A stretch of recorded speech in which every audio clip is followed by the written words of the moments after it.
Hi everyone, I wanted to show you my Teaching Through Trade Books activity. Will it sink or will it float? So there are two options within this lesson. One is to teach grades kindergarten through second grade, or there's also a lesson for third through fifth grade. I chose to do the kindergarten through second grade lesson. And that can either be with the book What Floats in a Moat by Lenny Berry or Things That Float and Things That Don't by David Adler. Initially, I chose the book What Floats in a Moat, and I was reading it. It seems like it was more about water displacement, and the lesson I felt was more geared towards which objects were more likely to sink, which objects were more likely to float, depending on other variables such as their weight or density.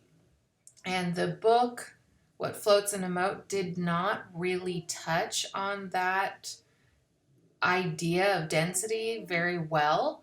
But then I looked at Things That Float and Things That Don't, the second book on the list here, and it's definitely more geared towards the density of objects and the concept of different items floating or not. And I think it would be more appropriate for the younger group. So the experiment goes into the purpose is to predict, observe, and test which items will float and which items will sink. So they give some suggestions here about which items you might want to use in this experiment. And I actually performed this experiment with my son. He's 4, so he's a little bit younger than the recommended age, but it was a lot of fun. And I found several of these objects that they suggest, and it was fun to see his hypothesis and his guess on what would sink and what would float, and then to hear his reasoning on why they floated or sank was really funny too. And I think that this experiment would be a lot of fun for children who are 5, 6, 7 years old. They would have a lot of fun too if they had the opportunity to maybe choose an item that they wanted to test. So I think that this could be more open-ended, and instead of just using objects that the teacher finds and decides is going to be part of the project, the students should be able to participate and come up with some items that they want to test as well. So I thought this was a really fun experiment, easy to do. You only need a little bit of water. And the lesson plan also comes with some activity sheets that you could use as a template.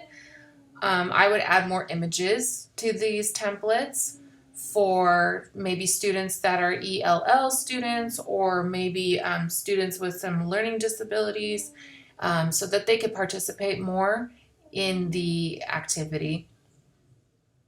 The end of the lesson goes into the connections to the Common Core, which I found was very helpful. I was able to find a digital copy of my trade book, What Floats in a Moat. I found it on the LA County Library website. It was very easy and quick to sign in and download the digital copy. And this copy actually has a narration option, which I thought was really helpful. So I'm just going to turn the pages here, go a few pages over on the book, and then I'm going to start the narration. Archie the goat stopped short at a moat. He measured and mapped. He doodled and drew. He sketched. Or, said Skinny the hen, we could just take the drawbridge. I like that I can stop the narration at any point in time. I could read this book if I wanted without the narration, but if I were presenting this to my class for the lesson plan, I would probably use the narration because I like how they did different voices for the different characters as they were reading it.